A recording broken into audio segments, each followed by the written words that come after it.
خدا کی قسم تمہاری ہر دعا قبول ہوگی۔ حضور صلی اللہ علیہ وسلم نے فرمایا، یہ الفاظ پڑھ کر دعا مانگو، آپ کی ہر دعا قبول ہوگی۔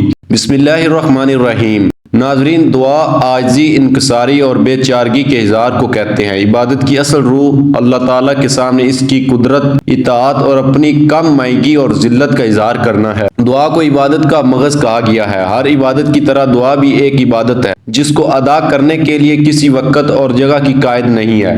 یہ ہر جگہ اور ہر وقت کی جا سکتی ہے۔ دعا صرف اللہ تعالیٰ سے کی جائے، یہ اللہ پاک کا حق ہے۔ وہ کسی کو مایوس نہیں کرتا۔ کسی اور سے دعا کرنا شرک کے زمرے میں آتا ہے۔ دعا ان اہم عبادات میں سے ہے جن کا اللہ تعالیٰ نے اپنے بندوں کو حکم دیا، اور اللہ تعالیٰ نے دعا کی قبولیت کا وعدہ کیا اور اس سے اعراض کرنے والوں کو وعید سنائی۔ تمہارے رب نے کہا، مجھے پکارو، میں تمہاری پکار کو قبول کروں گا۔ اللہ تعالیٰ کے ارشاد کا مفہوم ہے، تمہارے رب نے کہا، تم مجھ سے دعا کرو، میں تمہاری دعا قبول کروں گا۔ یقین مانو، جو لوگ میری عبادت سے خود سری کرتے ہیں وہ ذلیل ہو کر جہنم میں پہنچ جائیں گے۔ اللہ کے رسول صلی اللہ علیہ وسلم کا فرمان ہے، تمہارا پروردگار باحیا اور سخی ہے۔ جب اس کا بندہ اس کی جانب دونوں ہاتھ اٹھاتا ہے تو اللہ تعالیٰ اس کو بات سے حیا آتی ہے کہ انہیں خالی ہاتھ لٹائے۔ دعا عبودیت کی علامت ہے۔ اس کے وسیلے سے بندہ اللہ کی توجہ طلب کرتا ہے اور اس سے مدد اور رحمت حاصل کرتا ہے۔ اس کے ذریعے وہ اپنی حاجت کی درخواست اور بے بسی کا اظہار کرتا ہے، غیر اللہ کی طاقت و قوت سے برات کا اظہار کرتا ہے۔ چنانچہ ہمیں قرآن مجید کے آغاز میں بھی دعا ملے گی اور اختتام میں بھی دعا ملے گی۔ سورۃ فاتحہ میں بندہ اللہ تعالیٰ کی تعریف کے ساتھ اس کے سامنے اپنی درخواست پیش کرتا ہے۔ اس طرح معززین میں بھی وہ اللہ کی پناہ طلب کرتا ہے۔ فضیلت دعا کے بارے میں نبی کریم صلی اللہ علیہ وسلم کا ارشاد ہے، دعا سراسر عبادت ہے۔ دعا اللہ تعالیٰ کے نزدیک تمام چیزوں سے بہتر ہے۔ حضرت ابو ہریرہ رضی اللہ تعالیٰ عنہ سے روایت ہے کہ نبی کریم صلی اللہ علیہ وسلم نے فرمایا، کوئی چیز اللہ تعالیٰ کے نزدیک دعا سے بہتر نہیں۔ دعا سے مسلمانوں کے باہمی تعلقات استوار ہوتے ہیں۔ ارشاد باری تعالیٰ کا مفہوم ہے، اور جو ان کے بعد آئیں وہ کہیں گے کہ اے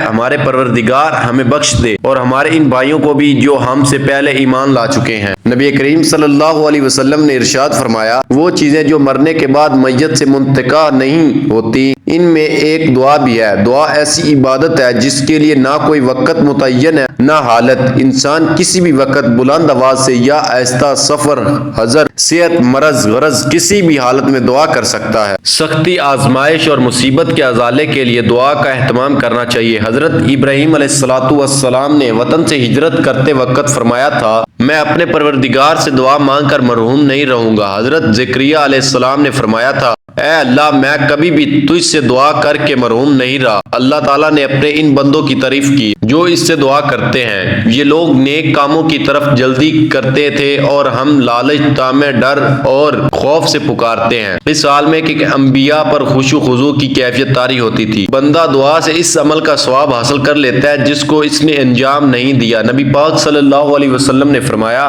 جس نے صدقہ دل کے ساتھ اللہ تعالیٰ سے شہادت کی تمنا کی، اللہ تعالیٰ اس کو شہیدوں کے درجے تک پہنچا دے گا، اگرچہ اس کی موت بستر پر ہو۔ حضرت ابو ہریرہ رضی اللہ تعالیٰ عنہ فرماتے ہیں کہ رسول اللہ صلی اللہ علیہ وسلم نے فرمایا، جو شخص اللہ تعالیٰ سے دعا نہیں مانگتا، اللہ اس سے ناراض ہوتا ہے۔ حضرت ابو ہریرہ رضی اللہ تعالیٰ عنہ فرماتے ہیں، رسول اللہ صلی اللہ علیہ وسلم نے فرمایا، 3 آدمیوں کی دعا قبول ہوتی ہے جس میں کوئی شک نہیں، مظلوم کی دعا، مسافر کی دعا، والد کی دعا اپنے بیٹے کے حق میں۔ دعا کے آداب میں سے ایک دعا کے قبول ہونے میں جلدی نہ کی جائے۔ حدیث شریف کا مفہوم ہے کہ اللہ تعالیٰ 3 آدمیوں کی دعا کو قبول نہیں فرماتا۔ ایک وہ جو گناہ کی دعا مانگے، دوسرا وہ جو ایسی بات چاہے کہ اس میں قطع رحمی ہو، اور تیسرا وہ جو دعا کی قبولیت میں جلدی کرے کہ میں نے دعا مانگی تھی اب تک قبول نہیں ہوئی۔ دعا کی قبولیت کی شرائط میں سے چند شرائط یہ ہیں کہ دعا کرنے والا خدا کی قائم کردہ حدود سے تجاوز اور گناہ کبیرہ پر اصرار کرنے والا نہ ہو۔ اللہ تعالیٰ گناہ کبیرہ پر اصرار کرنے والے کی دعا قبول نہیں کرتا۔ دعا کرتے وقت داعی کو اس بات پر کامل یقین ہو کہ اللہ کے سوا کوئی قادر نہیں، اور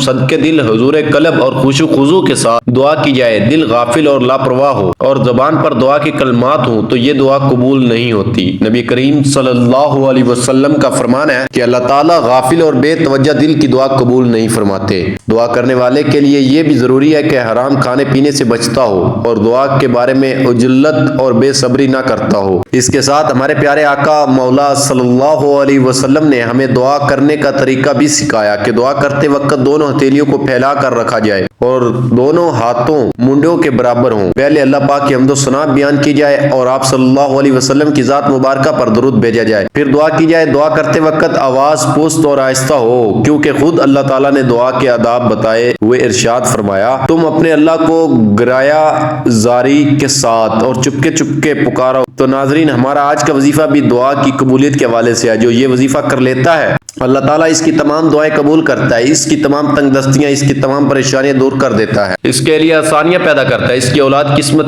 چمکا دیتا ہے، اس کی قسمت کے بند تالے کھول دیتا ہے، اس کے گھر میں رزق دولت کی فراوانی ہو جاتی ہے، وہ بہت خوشحال زندگی گزارنے لگتا ہے، اس کی تمام مصیبتیں رکاوٹیں دور ہو جاتی ہیں۔ تو آئیے ناظرین چلتے ہیں آج کے وظیفے کی جانب، لیکن اس سے پہلے اگر آپ اس چینل پر نئے اور آپ نے ابھی تک اس چینل کو سبسکرائب نہیں کیا تو خدا را اس چینل کو بھی سبسکرائب کر لیں، کیونکہ ایسے بہت سے وظائف، بہت سے اعمال آپ کے حوالے ڈیلی بیس پر کرتا رہوں گا۔ اب عمل کیا ہے؟ کسی بھی وقت کسی بھی نماز کے بعد جب آپ کو وقت مل جائے باوضو ہو کر آپ نے حضور پاک صلی اللہ علیہ وسلم کی ذات مبارکہ پر درود پاک پڑھنا ہے۔ درود پاک آپ کوئی سا بھی پڑھ سکتے ہیں، آپ صلی اللہ علیہ وسلم پڑھ لیں یا صلی اللہ علیہ محمد پڑھ لیں، لیکن بہتر ہے کہ آپ درود ابراہیمی پڑھیں کیونکہ اس کی فضیلت بہت زیادہ ہے۔ ثواب کے لیے ایک مرتبہ میرے ساتھ بھی پڑھیے گا، اللہم صلی علی محمد وعلی آل محمد كما صليت على إبراهيم وعلى آل إبراهيم إنك حميد مجيد اللهم بارك على محمد وعلى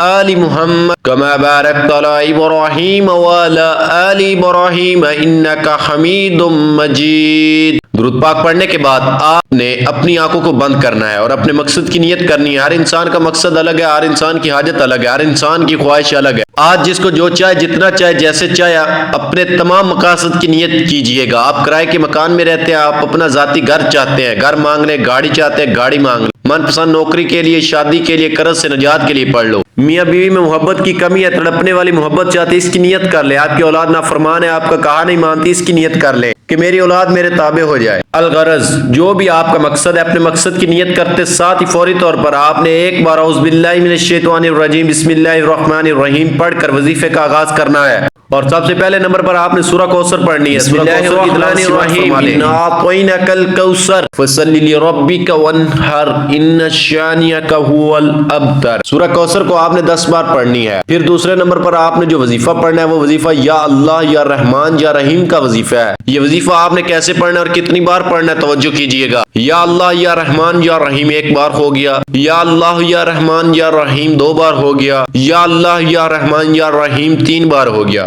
اس طرح سے آپ یا اللہ یا رحمان یا رحیم کو ہاتھ کی انگلیوں پر پڑھ لیں یا تسبیح کے دانوں پر پڑھ لیں، آپ نے صرف 11 بار پڑھنا ہے۔ اب اس کے بعد تیسرے اور آخری نمبر پر جو وظیفہ آپ نے پڑھنا ہے وہ وظیفہ ایک قرآنی آیت کا وظیفہ ہے، اور یہ ایک قرآنی دعا بھی ہے جسے ہم نماز کے اندر بھی پڑھتے ہیں۔ وہ قرآنی دعا یہ ہے، رب اجعلنی مقیم الصلاۃ من ذریتی ربنا وتقبل دعا ربنا اغفر لی ولوالدی وللمؤمنین یوم یقوم الحساب۔ اس قرآنی دعا کو آپ ہاتھ کی انگلیوں پر پڑھ لیں اور آپ تسبیح کے دانوں پر پڑھ لیں۔ آپ نے صرف 100 بار پڑھنی ہے، یعنی ایک مکمل تسبیح آپ نے اس آیت مبارکہ کی پڑھنی ہے۔ یہ تسبیح پڑھ کر آپ نے آخر میں اتنا ہی درود پاک پڑھنا ہے جتنا وظیفہ شروع کرنے سے پہلے پڑھا تھا۔ اب آپ کا عمل مکمل ہو گیا۔ یہ وظیفہ پڑھ کر آپ جو دعا مانگیں گے اللہ کے فضل و کرم سے آپ کی ہر دعا قبول ہوگی۔ ویسے تو یہ آیت کریمہ ایک جامع دعا ہے، لیکن اس کے بعد اگر آپ اپنی دنیاوی خواہشات کے لیے اللہ تعالیٰ سے دعا مانگنا چاہیں تو بھی آپ دعا مانگ سکتے ہیں۔ دعا ہے کہ اللہ پاک ہمیں صحیح معنوں میں پکا اور سچا مسلمان بنائے۔ آج ہم مسلمانوں کی دعا کی اہمیت فضیلت معلوم ہی نہیں، اللہ ہمیں اس کی